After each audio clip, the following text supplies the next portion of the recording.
কি ব্যাপার, পথ আটকে দাঁড়ালে কেন? পথ আটকে দাঁড়িয়েছি, তোমার সাথে আমার কিছু জরুরি কথা আছে। আচ্ছা কি বলবো বলো।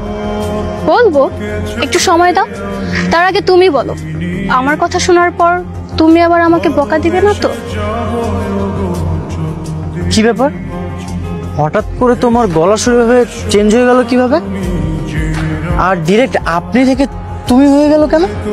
শুনেছি মানুষ সবসময় যার কথা চিন্তা করে, যার কথা সবসময় ভাবে, তার মায়ে পড়ে যায়।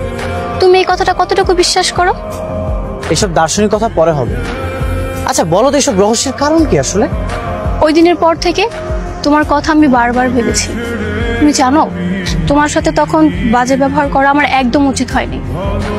এসব কথা ভাবতে ভাবতে কখন যে তোমার কখন কি বুঝে নিতে পারো না।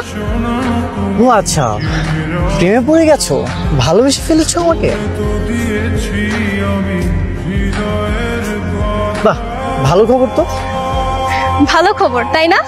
আমি জানতাম তুমিও আমাকে পছন্দ করতে। তুমি জানো, তোমাকে নিয়ে আমি কত স্বপ্ন দেখি। আচ্ছা তাই?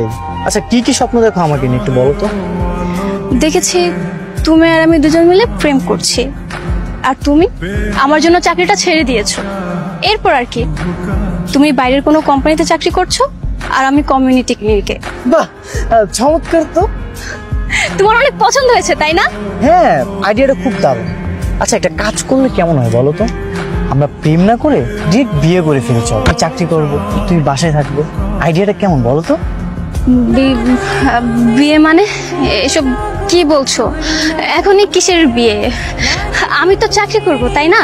আর তুমি তো আমার জন্য, মানে তোমার ভালোবাসার জন্য চাকরিটা ছেড়ে দিবে। শোনো, তোমার একটা থাপ্পড় না এখনো পাওনা ছিল।